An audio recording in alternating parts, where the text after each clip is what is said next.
En una húmeda tarde de junio de 1989, los gritos de un niño de 8 años rompieron el silencio de la selva amazónica.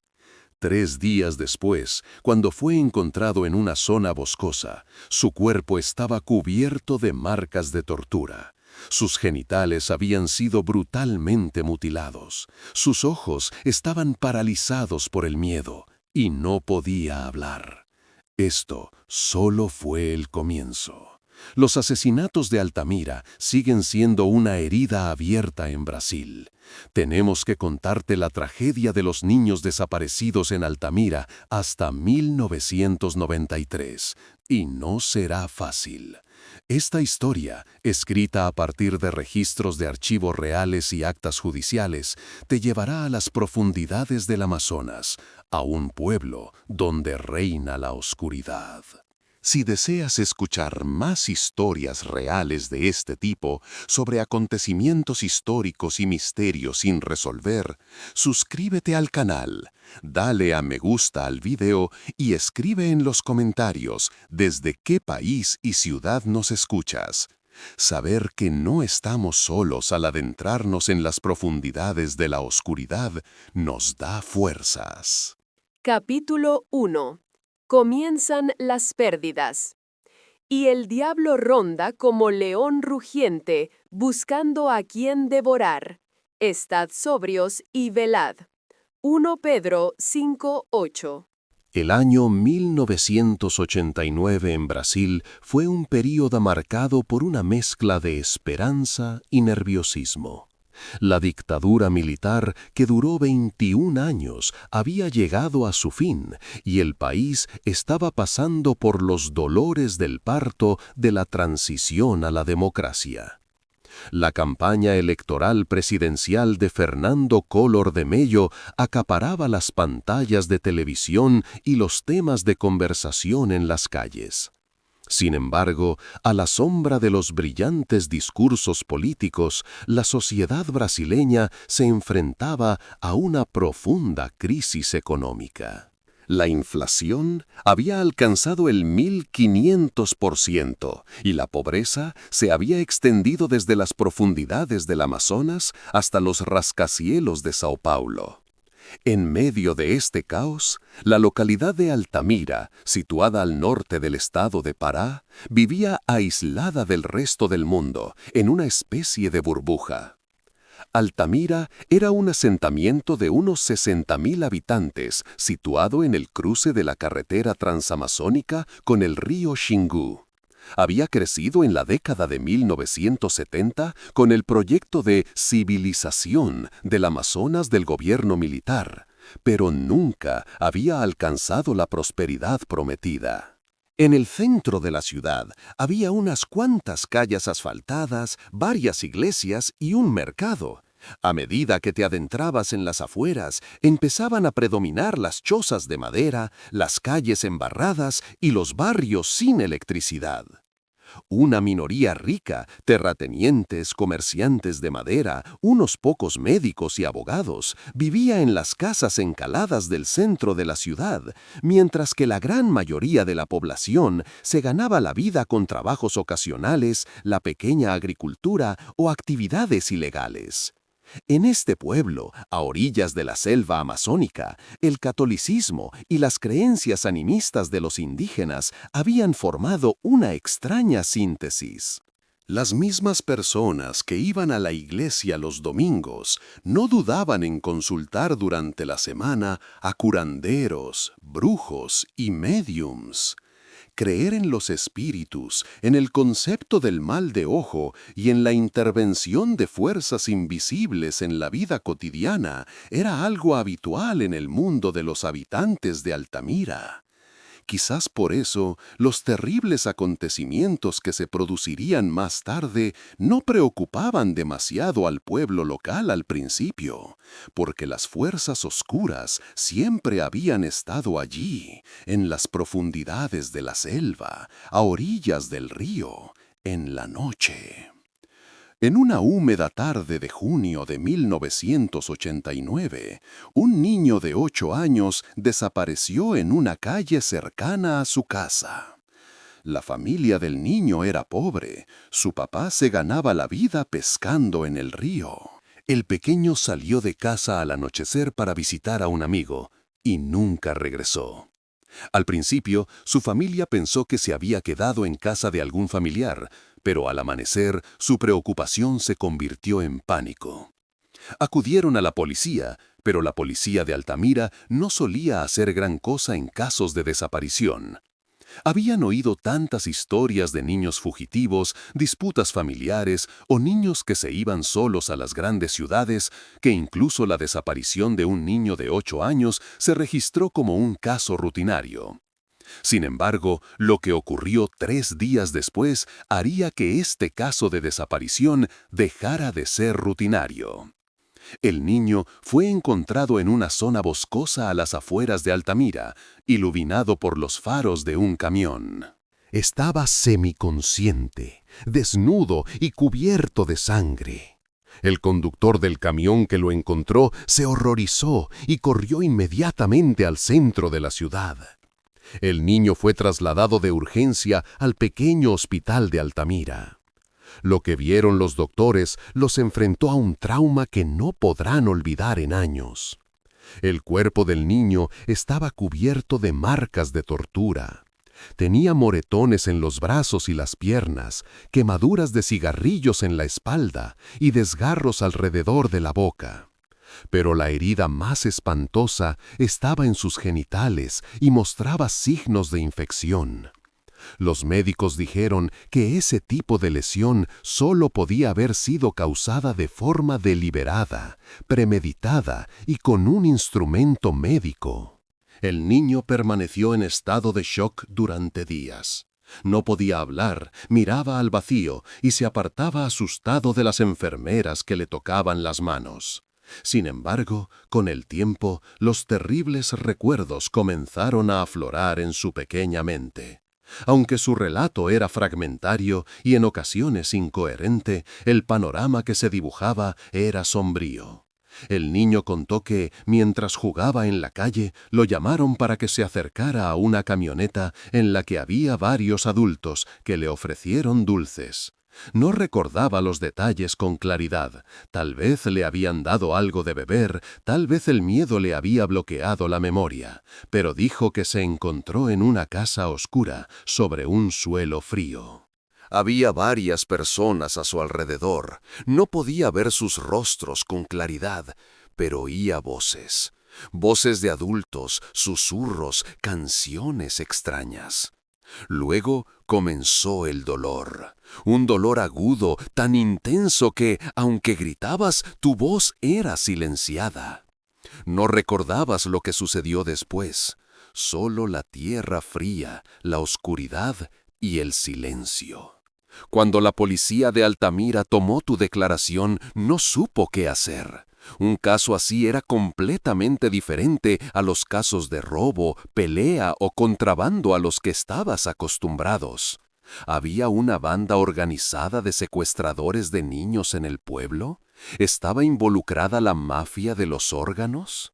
En aquella época, en Brasil y en muchos lugares de América Latina, se habían extendido las leyendas urbanas sobre el secuestro de niños pobres para vender sus órganos. Las familias empezaron a creer rápidamente en esta teoría.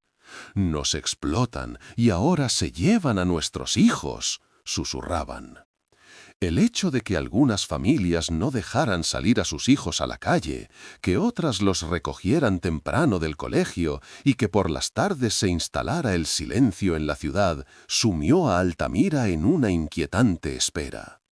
Sin embargo, la investigación judicial esperada no avanzaba. La policía interrogó a algunos sospechosos, basándose en las declaraciones del niño, pero no había pruebas concretas. Había varios vehículos que coincidían con la descripción de la camioneta, pero todos eran de propietarios legales y no se encontró ningún rastro sospechoso. El caso, que se prolongó durante semanas, comenzó a caer en el olvido. El niño de 8 años fue entregado a su familia una vez que sus heridas físicas sanaron, pero era evidente que sus heridas emocionales nunca sanarían. Su familia lo envió a la casa de un pariente fuera del pueblo. No querían que el niño sufriera más daños. Altamira, por su parte, volvió a su vida cotidiana, al menos por un tiempo. A finales de 1989 y durante la primera mitad de 1990 no se registró ningún caso de desaparición. Quizás se estaban escondiendo durante un tiempo, o quizá estaban siendo más cautelosos. Sin embargo, al entrar en 1991, se produjo el segundo caso de desaparición en Altamira. Esta vez, el desaparecido era un niño de 10 años. Se llamaba Marcos Vinicius y su madre lo criaba sola. El niño había desaparecido cuando regresaba a casa desde el mercado del pueblo por la tarde. En el último lugar donde lo vio su familia, se encontró la pequeña mochila de Marcos al borde de la carretera, de la que se habían caído algunas migajas de comida. La policía, aprendiendo de la experiencia anterior, inició una búsqueda más exhaustiva. Se peinaron los bordes del bosque, se rastreó el río con botes y se interrogó a todas las personas sospechosas del pueblo. Sin embargo, Marcos había desaparecido. 10 días después, un granjero que caminaba por un sendero al borde del bosque se encontró con un descubrimiento espantoso. Entre los árboles encontró el cadáver de un niño semienterrado. El olor era insoportable, ya que el cadáver se había descompuesto rápidamente debido al calor de Brasil. Cuando llamaron a la policía, a primera vista se supo que se trataba de Marcos. Su madre lo reconoció. Sin embargo, el estado del cadáver era demasiado impactante como para explicarlo por una muerte natural. El niño estaba desnudo y le habían cortado brutalmente los genitales. Le habían extirpado completamente los testículos y tenía cortes, quemaduras y moretones en el cuerpo. Los forenses determinaron que el niño había sido torturado durante mucho tiempo antes de morir. La causa de la muerte fue la pérdida de sangre y la infección, pero el trauma sufrido durante la tortura ya era suficiente para matarlo. El funeral de Marcos se celebró en Altamira con una gran multitud. El sacerdote que habló en la iglesia mencionó que las fuerzas satánicas se habían infiltrado entre nosotros. La gente estaba llena de una mezcla de ira y miedo. La teoría de la mafia de órganos volvió a cobrar fuerza, pero esta vez algunas personas empezaron a susurrar algo diferente. Esto es obra de brujos, decían. Se están celebrando rituales oscuros en lo profundo del bosque. En Altamira, una comunidad con fuertes creencias místicas, los rumores se propagaban rápidamente. Rituales en los que se sacrificaba a niños, rituales de sangre, sectas secretas que adoraban al diablo. Todos eran rumores que se transmitían de boca en boca. En octubre de 1991 se produjo el tercer caso de desaparición. Esta vez se trataba de un niño de 9 años. Se llamaba Ricardo. Había desaparecido cuando regresaba a casa del colegio. Se repetía el mismo escenario. Los gritos desesperados de la familia, las insuficientes búsquedas de la policía, el pánico creciente de la comunidad. Esta vez, las labores de búsqueda duraron una semana. Ricardo fue encontrado en una zona boscosa cerca de la orilla del río Xingu. Al igual que el otro cadáver, estaba desnudo, con los genitales mutilados y el cuerpo lleno de marcas de tortura. Pero este cadáver tenía un nuevo y espantoso detalle. A Ricardo le habían sacado los ojos. Las cuencas vacías parecían haber sido excavadas por las garras de una criatura. Los informes forenses mencionaban signos de agresión ritualista. Ya estaba claro que no se trataba de un asesinato común y corriente. La policía de Altamira remitió los expedientes a la sede estatal en Belén. Llegaron detectives más experimentados y se amplió la investigación. Se interrogó uno por uno a todos los sospechosos. Se prestó especial atención a los brujos, los curanderos y varias personas conocidas por sus creencias ocultistas. Entre ellos se encontraba un anciano brujo llamado Cesario, conocido entre la población local como el hombre que habla con los espíritus. La policía lo interrogó, registró su casa, pero no encontró ninguna prueba concreta.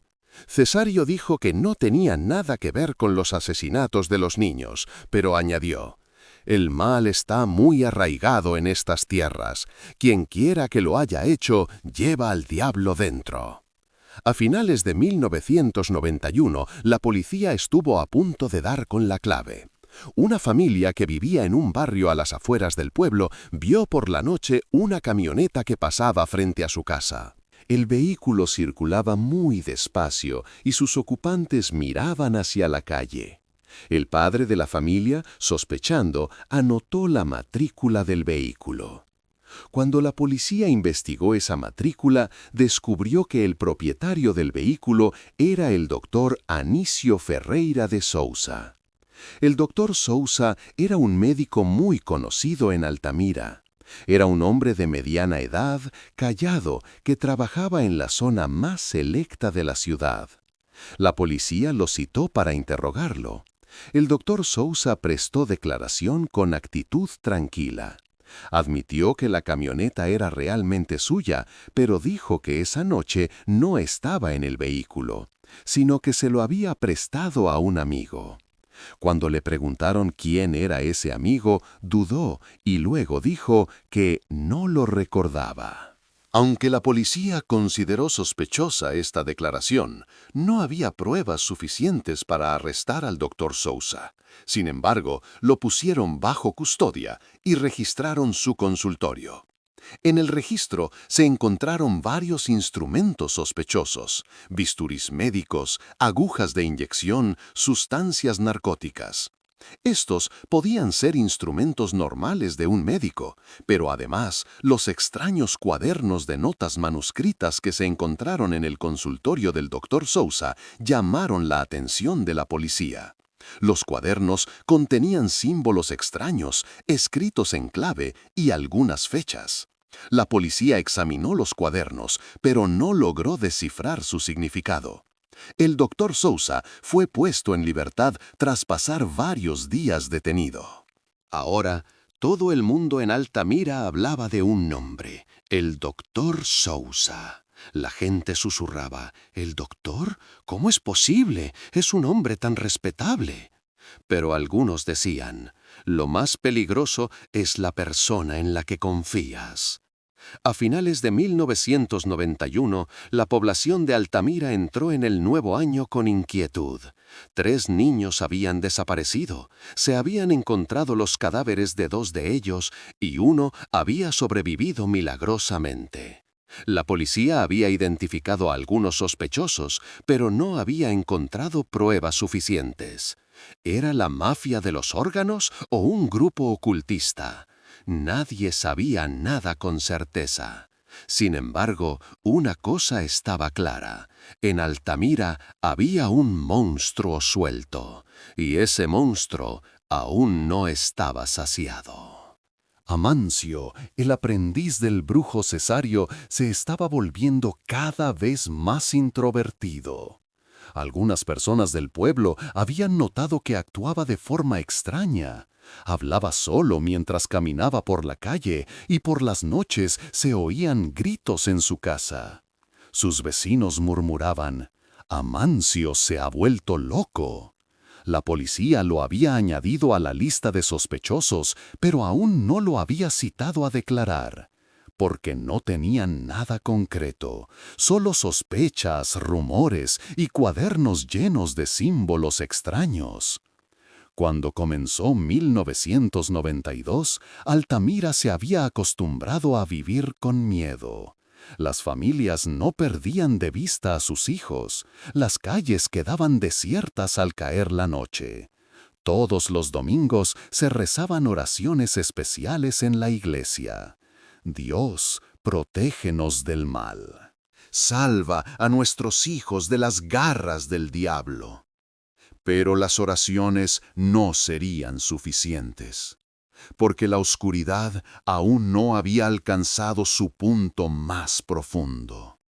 El verdadero horror se produciría en los 2 años siguientes. Y entonces la gente de Altamira descubriría que lo que los acechaba no era solo un monstruo, era un sistema de creencias, una secta, y el líder de esa secta movía los hilos desde muy lejos. Capítulo 2. Una fe oscura. Porque el diablo se disfraza de ángel de luz.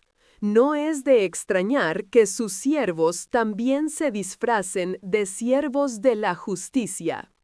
2 Corintios 11, 14, 15. Febrero de 1992 trajo consigo una nueva pesadilla para Altamira. Un niño de 11 años llamado Evandro desapareció al regresar de la misa dominical. Tu familia pensaba que había ido a la iglesia con un amigo, pero cuando vieron que no regresaba por la noche, cundió el pánico. Esta vez, todo el pueblo se movilizó. Cientos de personas se unieron al equipo de búsqueda. Se peinó el bosque, se rastreó el río, se visitó casa por casa. Pero no había rastro de Evandro. 8 días después llegó la terrible noticia. El cadáver de Evandro había sido encontrado entre la maleza al borde de la carretera transamazónica. El estado del cadáver era peor que en todos los casos anteriores. Tenía los genitales completamente destrozados, profundos cortes en el pecho y marcas de ataduras en los brazos y las piernas. Había muerto con las manos atadas por las muñecas. El informe forense indicaba que el niño había sido torturado durante horas antes de morir y que había fallecido por pérdida de sangre. Pero lo más impactante del informe era otra cosa. En el pecho de Evandro había una extraña marca hecha con un objeto afilado. Los expertos policiales pensaron que podría tratarse de algún tipo de símbolo, pero no lograron descifrar su significado. En el funeral de Evandro, los gritos de su madre conmocionaron a toda Altamira. ¿Quién se llevó a mi hijo? ¿Por qué? Dios mío, ¿por qué? La iglesia se llenó ese día. La gente lloraba, apretaba los puños con rabia y gritaba a la policía. ¿Qué están haciendo? ¿Por qué aún no los han atrapado? Los agentes de policía estaban desesperados. Los detectives que llegaron de la capital del estado iniciaron una investigación más exhaustiva en el pueblo. El doctor Anício Ferreira de Sousa fue puesto nuevamente bajo vigilancia. El brujo Cesario y su aprendiz Amancio fueron interrogados de nuevo. Sin embargo, no se pudo establecer una conexión directa entre ninguno de ellos y la desaparición de Evandro. Los responsables parecían invisibles. Cada vez actuaban sin dejar rastro. El verano de 1992 transcurrió relativamente tranquilo para Altamira. No se produjo ningún nuevo caso de desaparición. Las mismas personas que iban a la iglesia los domingos no dudaban en consultar durante la semana a curanderos, brujos y médiums. Creer en los espíritus, en el concepto del mal de ojo y en la intervención de fuerzas invisibles en la vida cotidiana era algo habitual en el mundo de los habitantes de Altamira. Quizás por eso, los terribles acontecimientos que se producirían más tarde no preocupaban demasiado al pueblo local al principio, porque las fuerzas oscuras siempre habían estado allí, en las profundidades de la selva, a orillas del río, en la noche. En una húmeda tarde de junio de 1989, un niño de 8 años desapareció en una calle cercana a su casa. La familia del niño era pobre. Su papá se ganaba la vida pescando en el río. La medicina forense determinó que esas marcas de mordiscos pertenecían a más de una persona. Además, se habían arrancado trozos de piel de algunas partes del cuerpo de Flavio, como si se hubieran tomado para un ritual. Tras la muerte de Flavio, la población de Altamira había llegado al límite de la rebelión. Comenzaron las protestas en las calles. Las familias se reunieron frente a la comisaría y gritaron: «¡Protejan a nuestros hijos!». El gobernador del estado se vio obligado a intervenir. La Policía Federal envió refuerzos. La investigación ya no era solo un asunto local, sino que se había convertido en un escándalo nacional. La Policía Federal revisó los expedientes. Se asignó un equipo especial a las notas del Dr. Sousa, los símbolos y las fechas. Los expertos pensaron que estos símbolos podrían estar relacionados con rituales ocultistas. A finales de los años 80 y principios de los 90, surgieron en Brasil diversas sectas secretas y grupos ocultistas. La policía comenzó a comparar los símbolos de las notas del Dr. Sousa con los símbolos conocidos de los grupos ocultistas. Mientras tanto, el estado psicológico de Amancio se deterioraba rápidamente. Sus vecinos contaban que se despertaba por las noches gritando. Quienes se cruzaban con él por la calle oían decir a Amancio: «Me obligaron, yo no quería». El brujo Cesario decía que su aprendiz había sido poseído por espíritus malignos y trataba de purificarlo con rituales. Sin embargo, el estado de Amancio no mejoraba. En junio de 1993 desapareció otro niño de 13 años llamado Jaines Pessoa. Jaines vivía en un barrio pobre del pueblo. Su familia dijo que su hijo había ido a una tienda por la tarde, pero que no había regresado. Esta vez, la policía actuó con mayor rapidez. Se acordonó la zona, se establecieron controles de carretera y se puso bajo vigilancia a los sospechosos. Sin embargo, durante una semana no se supo nada de Jaines. A la mañana del séptimo día se hizo un terrible descubrimiento en una zona boscosa. Se encontró el cadáver de Jaines. Pero el estado del cadáver eclipsó todos los casos anteriores. Al niño le habían sacado los ojos y las cuencas estaban llenas de coágulos de sangre. Te habían cortado las manos por las muñecas. Las manos cortadas fueron encontradas enterradas en el suelo junto al cadáver. Tus genitales habían sido brutalmente mutilados y tu cuerpo presentaba innumerables cortes y quemaduras. Los forenses escribieron en sus informes que este asesinato había sido una tortura ritualista y premeditada. El funeral de Jaénes fue uno de los más concurridos de la historia de Altamira. Miles de personas salieron a la calle. Algunas lloraban, otras gritaban con rabia. ¡Ya basta! ¿Cuántos niños más tienen que morir? El sacerdote dijo en el funeral: «El diablo anda entre nosotros y no podemos detenerlo». Tras este asesinato, la Policía Federal tomó medidas más agresivas. Todos los sospechosos fueron puestos bajo vigilancia de nuevo. La casa del Dr. Sousa fue registrada por segunda vez, y esta vez se encontró una extraña habitación en el sótano. Las paredes de la habitación estaban pintadas de negro y en el suelo había manchas que parecían de sangre. En una esquina había restos de velas quemadas y olía raro. El Dr. Sousa dijo que usaba esa habitación para meditar, pero la policía no le creyó. El doctor fue detenido y esta vez no lo soltaron. Amancio también fue interrogado de nuevo durante ese periodo. La policía lo interrogó durante horas. Amancio se resistió al principio y dijo: «Yo no he hecho nada». pero luego, bajo presión psicológica, se derrumbó. De repente empezó a llorar, a temblar y a llevarse las manos a la cara. «¡No fui yo!», gritó. «¡Fueron ellos! ¡Me lo ordenaron!». «¿Quiénes?», preguntó el detective en la sala de interrogatorios.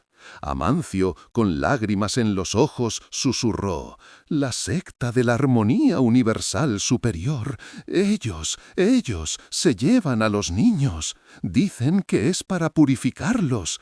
Hay una mujer, una anciana. Ella nos dice lo que tenemos que hacer». Esta declaración supuso un punto de inflexión en la investigación de Altamira. Por primera vez, la policía tenía un nombre concreto: la secta de la Armonía Universal Superior. ¿Qué era eso? ¿Quién la dirigía? Amancio quería seguir hablando, pero estaba tan conmocionado que no conseguía articular frases coherentes. Lo que decía era inconexo, contradictorio. Los niños, los instrumentos del diablo, después de 1981, purificación, sangre. La policía llevó a Amancio al hospital. El hombre estaba gravemente perturbado psicológicamente. Al día siguiente, cuando regresaste con un abogado, cambiaste todo tu testimonio. «Me volví loco», dijiste. «Dije tonterías, no existe tal cosa». Tu abogado dijo que tu cliente había hecho declaraciones irresponsables debido a una enfermedad mental temporal. Pero ya era demasiado tarde. La policía había registrado el nombre Secta de la Armonía Universal Superior y había comenzado a investigar. Una investigación en las bases de datos de la Policía Federal reveló que un grupo ocultista llamado Secta de la Armonía Universal Superior operaba en pequeños grupos en diferentes estados de Brasil. El grupo se había visto influido por movimientos espiritistas, pero luego se había separado y había desarrollado su propia filosofía. La policía trató de averiguar quién era el líder de este grupo. En julio de 1993, la investigación dio un paso más. A las afueras de la ciudad se investigó la finca de un acaudalado empresario llamado Osvaldo. Tras recibir una denuncia, la policía hizo una redada en la finca. La finca parecía abandonada desde hacía años, pero había una habitación secreta en el sótano. La puerta de la habitación estaba cerrada con una cadena. Cuando la policía rompió los candados, lo que vieron dentro era espantoso. Manchas de sangre en el suelo, símbolos extraños en las paredes, una mesa de hierro en una esquina, con cuerdas de atar todavía encima. Era una sala de tortura. Aquí fue donde los niños de Altamira vivieron sus últimos momentos. El equipo forense recogió pruebas de la habitación, se tomaron muestras de ADN y se realizaron análisis de sangre. Los resultados revelaron que había sangre de al menos 3 niños diferentes. Osvaldo fue detenido inmediatamente. En el registro de su casa se encontraron algunos documentos y libros pertenecientes a la secta de la Armonía Universal Superior. Sin embargo, estos documentos, lamentablemente, no explicaban exactamente qué hacía la secta. Eran escritos codificados e indirectos. En agosto de 1993, la policía comenzó a recibir otras denuncias. En la ciudad corrían rumores de que se vendía un controvertido libro de ocultismo. La policía localizó una librería de ocultismo en Belén y consiguió un ejemplar del libro. El libro había sido publicado en 1989 y su autora era una mujer llamada Valentina de Andrade. La policía examinó el libro. El contenido era inquietante. Hablaba de que los niños eran instrumentos de fuerzas falsas y de que algunos niños debían ser purificados. Sin embargo, el libro no daba órdenes directas de asesinato. El lenguaje era indirecto y filosófico. Aún así, era una pista suficiente para la policía. En septiembre de 1993, la policía comenzó a investigar quién era Valentina de Andrade. Se supo que la mujer había vivido en otros estados de Brasil, que había fundado una pequeña secta y que era conocida entre las comunidades espiritistas. Sin embargo, se desconocía su paradero exacto. La policía envió avisos a varios estados para encontrarla. Mientras tanto, continuaban tomándose las declaraciones de los sospechosos de Altamira. El doctor Sousa, Amancio, Osvaldo y otras personas estaban siendo interrogados. Algunos negaban los hechos, otros guardaban silencio. Pero las pruebas iban encajando poco a poco. Las manchas de sangre en la granja, las notas del doctor Sousa, los documentos encontrados en la casa de Osvaldo, la primera confesión de Amancio. Todo indicaba que una secta ocultista estaba atacando sistemáticamente a los niños. En octubre de 1993 se llevó a cabo una gran operación. La Policía Federal llevó a cabo redadas coordinadas en Altamira. El doctor Anício Ferreira de Sousa, el empresario Osvaldo, Amancio, un farmacéutico, un comerciante y otro médico, 6 personas en total, fueron detenidos al mismo tiempo. Todos ellos fueron arrestados por los delitos de asesinato de menores, secuestro de menores, tortura y formación de una organización criminal. Sin embargo, el objetivo principal, la líder de la secta, Valentina de Andrade, aún no había sido capturada. La policía creía haber encontrado el rastro de la mujer en el estado de Marañón, pero cuando llegaron allí, Valentina ya había desaparecido. La población local dijo que una anciana había abandonado el pueblo hacía unas semanas. Nadie sabía a dónde había ido. En noviembre de 1993, la policía emitió una orden de búsqueda nacional para Valentina. La foto de la mujer se publicó en los periódicos y se difundió por televisión. Se hicieron anuncios diciendo: «Si has visto a esta mujer, avisa a la policía». Valentina de Andrade se convirtió en una de las personas más buscadas de Brasil. La gente de Altamira respiró un poco más tranquila tras las detenciones. Los desaparecimientos de niños habían cesado. Los autores, al menos la mayoría, habían sido capturados. Pero la pregunta principal seguía sin respuesta. ¿Dónde estaba el líder de la secta? Y lo que es más importante, ¿cuántos niños habían sido realmente víctimas de esta secta?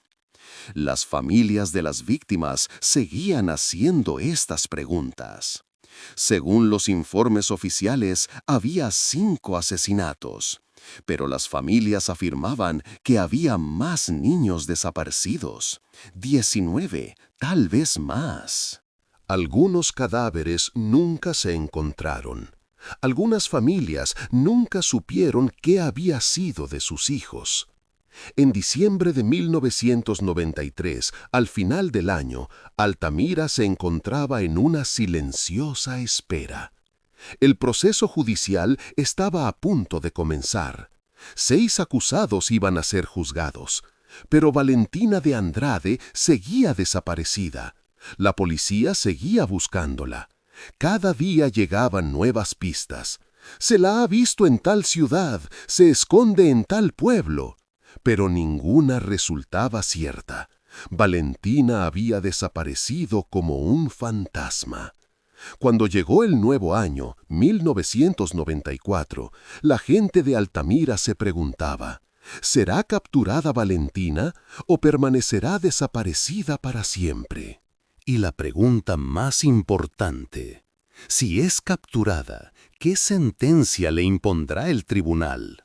¿Podrá esta mujer, líder de una secta perversa que asesinaba a niños, rendir cuentas ante la justicia? Estas preguntas ocuparían la década siguiente, porque la historia de Valentina de Andrade aún no había terminado. El verdadero drama se desarrollaría en los tribunales. Capítulo 3. En busca de justicia. ¿Hasta cuándo, Señor, vas a seguir sin hacer justicia? ¿Cuándo vas a pedir cuentas por nuestra sangre? Apocalipsis 6:10. Marzo de 1994 fue un mes intenso para la Policía Federal brasileña. Cada día era más difícil seguir la pista de Valentina de Andrade. La mujer se movía como una fugitiva profesional. Pasaba de una ciudad a otra con identidades falsas, sin dejar rastro. Pero la policía no se rindió. Se siguió cada pista, se investigó cada pequeño indicio. Y finalmente, a finales de marzo, llegó una noticia crucial. En un pequeño pueblo del estado de Maranhão, cerca de São Luís, el comportamiento extraño de una anciana había llamado la atención. Los habitantes del pueblo decían que esta mujer se quedaba siempre en casa, rara vez salía y no hablaba con sus vecinos. Un tendero sospechaba que la mujer utilizaba una identidad falsa para hacer la compra. Cuando se denunció el caso a la policía, los equipos federales entraron en acción. La mañana del 27 de marzo de 1994, la Policía Federal irrumpió en la casa donde vivía la mujer. Cuando se abrió la puerta, se encontraron con una mujer de más de 70 años, de cabello gris y complexión delgada. Valentina de Andrade no opuso resistencia. Miró a los policías con calma y dijo una sola frase: «Los estaba esperando». La policía registró la casa, una pequeña maleta, algunas prendas de vestir, unos cuantos libros. Entre los libros había una copia del manifiesto que ella misma había escrito. También había fotocopias de cartas que había escrito a sus discípulos en varios estados. Eran pruebas importantes. Valentina sabía que todo eso estaba allí, pero no había intentado ocultarlo. Era como si hubiera aceptado su captura. Valentina fue llevada a Belém e interrogada. Los detectives federales primero quisieron conocer tu pasado. Al principio, Valentina parecía dispuesta a hablar. Habló de ti misma, de tu vida. Habías nacido en 1924 en el sur de Brasil, cerca de Sao Paulo. Tu familia era de clase media. Tu papá tenía una pequeña tienda. En su juventud había llevado una vida normal, se había casado y había tenido 2 hijos. Sin embargo, su matrimonio no había sido feliz. Tu marido era un hombre con problemas de alcoholismo y propenso a la violencia. Se había divorciado a principios de la década de 1950, lo que en aquella época era una decisión valiente en Brasil. Tras el divorcio, Valentina había emprendido una búsqueda espiritual. Se alejó de la fe católica y comenzó a interesarse por los movimientos espiritistas. Leyó las enseñanzas de Allan Kardec y participó en sesiones de espiritismo. En la década de 1960 comenzó a ser conocida entre las comunidades espiritistas de São Paulo. La gente decía que era una médium poderosa. Sin embargo, a finales de los años 70, Valentina se alejó del espiritismo clásico. Comenzó a desarrollar su propia filosofía. Cuestionaba el concepto de Dios y defendía que el universo funcionaba según un orden diferente. En 1978 fundó la secta Orden de la Armonía Universal Superior, también conocida como Armonía Universal Superior. Sus primeros discípulos eran personas en busca de respuestas procedentes de comunidades espiritistas. La policía escuchó hasta aquí y luego hizo la pregunta decisiva. El rostro de Valentina cambió, adoptó una expresión fría. Dijo que no sabía nada sobre los asesinatos de Altamira, que solo era una maestra. La policía puso el manifiesto delante de ella. El libro, publicado en 1989, era un escrito de unas 80 páginas. En él, Valentina afirmaba que el concepto de Dios era un gran engaño. Sostenía que el Dios que la humanidad adoraba era en realidad un poder falso. Y lo más inquietante era lo que escribía sobre los niños. Según el manifiesto de Valentina, los niños eran portadores inconscientes del Dios falso. En particular, los niños varones, nacidos después de 1981, estaban contaminados por la energía satánica. Y esta energía alteraba el equilibrio del mundo. El manifiesto decía que estos niños debían ser purificados. La purificación se lleva a cabo a través de la sangre, decía. Cuando lo falso es destruido, lo verdadero sale a la luz. Sin embargo, la policía también había incautado las cartas que Valentina había escrito a sus discípulos. Estas cartas eran mucho más explícitas. En una carta de 1988, escribía a sus discípulos de Altamira: «Identificad a los nacidos después de 1981. Son elementos que perturban el equilibrio universal. Tu misión es encontrarlos y purificarlos». En otra carta: «El cuerpo físico es la prisión del alma. Cuando destruyes el cuerpo, liberas el alma». El interrogatorio duró horas. Valentina nunca admitió directamente su culpa. Repitió que utilizaba un lenguaje metafórico y que se refería a la purificación espiritual.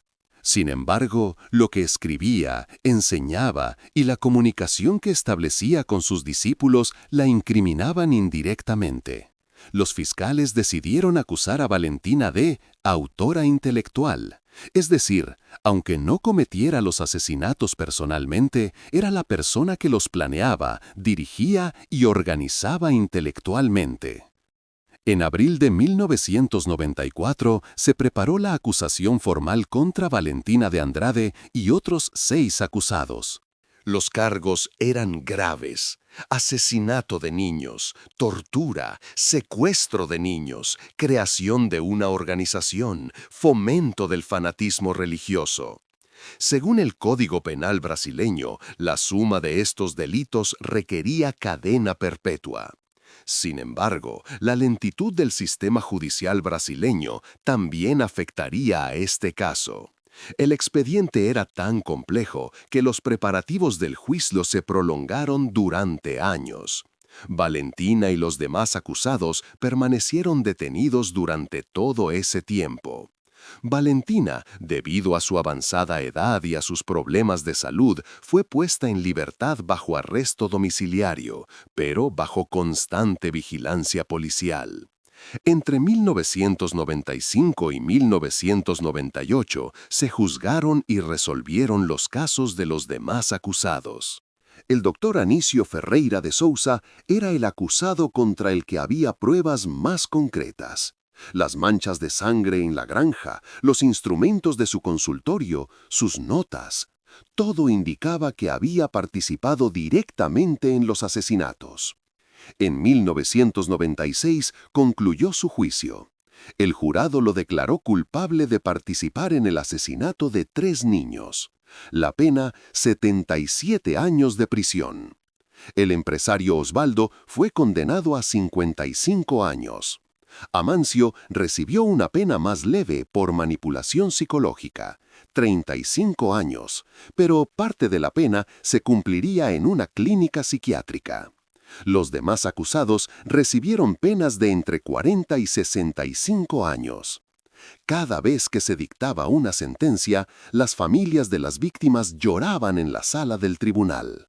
Al menos se hacía un poco de justicia. Sin embargo, el caso de Valentina de Andrade quedó en suspenso durante años. La avanzada edad de la mujer, las continuas solicitudes de aplazamiento de sus abogados, la complejidad del expediente, todo ello ralentizaba el proceso. Los años 1999-2002 transcurrieron en la fase preparatoria del juicio. Se examinaron miles de páginas de documentos y se tomaron cientos de declaraciones de testigos. El tribunal trató de determinar si la mujer había estado físicamente en Altamira. Los abogados de Valentina presentaron documentos que demostraban que su clienta no había estado en Altamira entre 1989 y 1993. Tras años de investigación, se comprobó que los documentos eran auténticos. Valentina no había estado físicamente en Altamira, pero eso no la hacía inocente. Había cartas, escritos, enseñanzas, grabaciones telefónicas. Los fiscales cambiaron de estrategia. Decidieron juzgar a Valentina por ordenar un asesinato a distancia y responsabilidad como líder de la organización. Finalmente, en agosto de 2003, comenzó el gran juicio de Valentina de Andrade. La sala del Tribunal de Belén estaba abarrotada como nunca antes se había visto. Periodistas, familiares de las víctimas, curiosos, clérigos, todo el mundo estaba allí. Todos los grandes medios de comunicación de Brasil retransmitían el juicio en directo. Cuando Valentina se sentó en el banquillo de los acusados, se hizo un silencio sepulcral en la sala. La anciana, con su cabello blanco y su rostro arrugado, parecía una abuela cualquiera. Las familias de las víctimas, sentadas al fondo de la sala, la miraban con odio.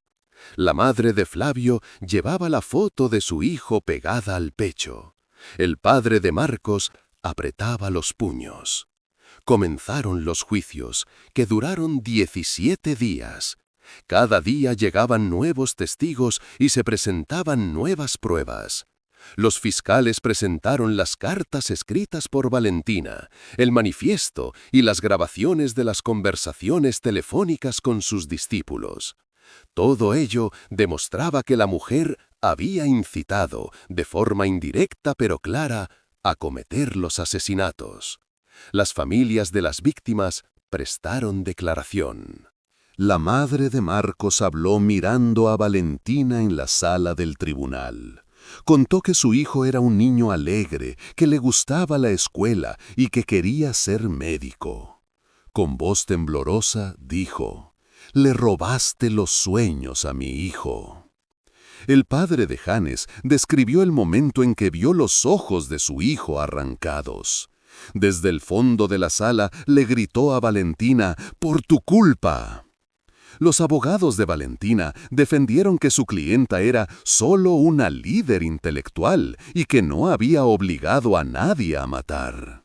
Los fiscales, por su parte, afirmaron que las palabras purificación, exterminio y sangre que aparecían en sus escritos no eran metáforas inocentes, sino instrucciones para cometer asesinatos. Los miembros del jurado deliberaron durante días.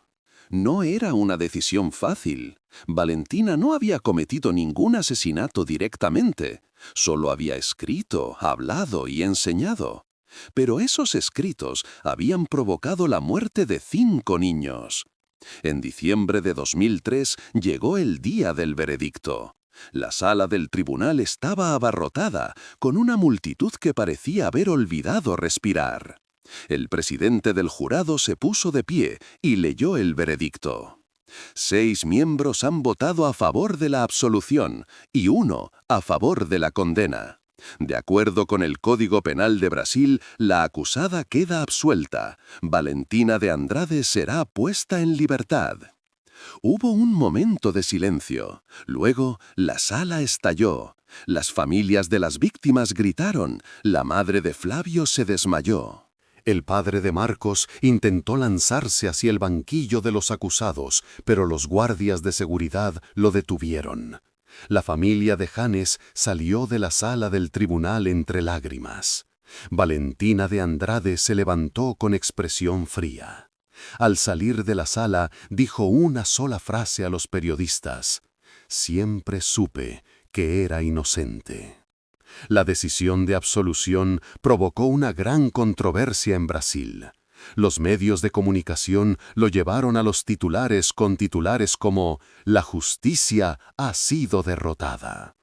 Las familias de las víctimas protestaron frente al Palacio de Justicia. Los fiscales apelaron la decisión. Sin embargo, unos meses más tarde, el Tribunal Superior confirmó la sentencia. Las pruebas no demostraban que Valentina hubiera cometido directamente los asesinatos. Valentina quedaría en libertad. Pero la historia no terminó ahí, porque justo en ese momento, a principios de 2004, se produjo un nuevo acontecimiento que conmocionó a Brasil. Francisco das Chagas, un asesino en serie detenido en el estado de Maranhão, confesó haber asesinado a 42 niños y, de forma impactante, dijo lo siguiente: 12 de ellos fueron asesinados en Altamira entre 1989 y 1993. Esta confesión lo cambió todo. ¿Eran los asesinatos de Altamira realmente obra de la secta? ¿O eran obra del asesino en serie? ¿O eran ambos parte de la misma red? Capítulo 4. La verdad y los fantasmas. No hay nada oculto que no haya de ser revelado, ni secreto que no haya de ser conocido y salir a la luz. Lucas 8:17. La confesión de Francisco das Chagas conmocionó a Brasil en enero de 2004. Este hombre de 38 años había sido detenido por un pequeño delito de robo en el estado de Maranhão. Durante un interrogatorio rutinario, pronunció una frase inesperada: «He matado a 42 niños». El policía no le hizo caso al principio, pero Chagas empezó a enumerar nombres y a describir lugares. Y dijo algo que hizo que el agente dejara su bolígrafo: 12 de ellos en Altamira, entre 1989 y 1993. La Policía Federal interrogó a Chagas al día siguiente. El hombre tenía un aspecto normal, estatura media, delgado, con el cabello sucio. Tenías una mirada vacía. Cuando empezaste a hablar, los detalles eran espeluznantes. Describiste la zona boscosa donde se encontró el cadáver de Marcos Vinicius. Contaste cómo le habían sacado los ojos a Ricardo. Recordaste las marcas de mordiscos en el cuerpo de Flavio. Pero había un problema. La mayoría de esos detalles habían sido publicados en los medios de comunicación. Quizás el hombre había leído los periódicos y mentía para parecer importante. La policía hizo una prueba. Le preguntaron por el símbolo que Evandro tenía en el pecho, un detalle que nunca se había hecho público. Chagas pidió papel y lápiz y lo dibujó. La forma resultante coincidía casi exactamente con la foto de los informes forenses. La policía ya estaba segura. Este hombre había estado involucrado al menos en algunos de los asesinatos. Le preguntaron a Chagas por la secta. ¿Conocía la secta de la Armonía Universal Superior? No.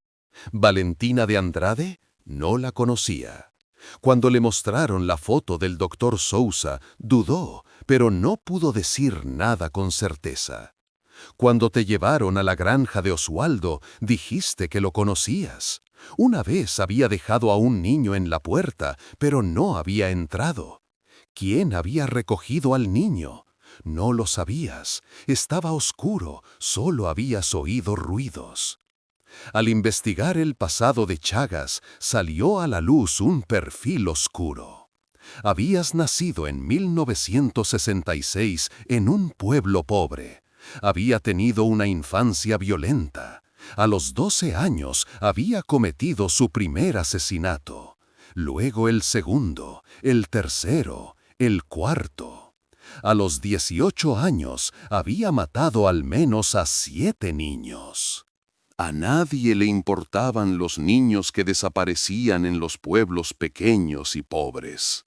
Cuando llegó a Altamira, en 1989, te resultó más fácil encontrar a tus víctimas. Por mucho que se profundizara en la investigación, no se aclaró la conexión con la secta.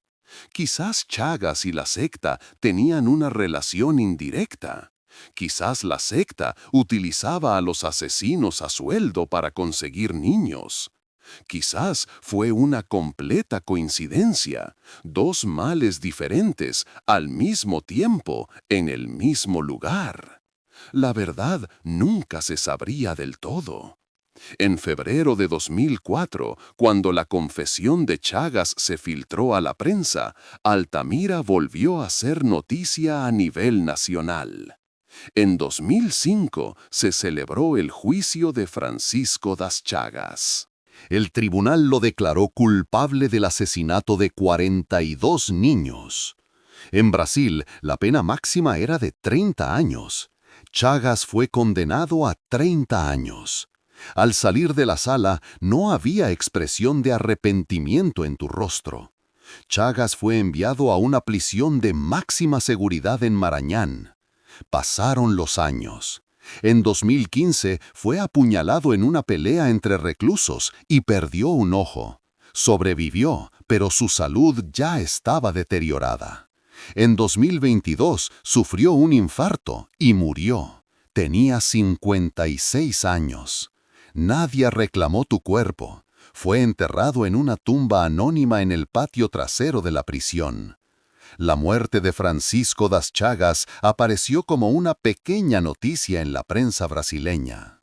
Se publicó una breve reseña con el titular «Serial Killer muere en prisión». En Altamira, sin embargo, esta noticia provocó reacciones diferentes.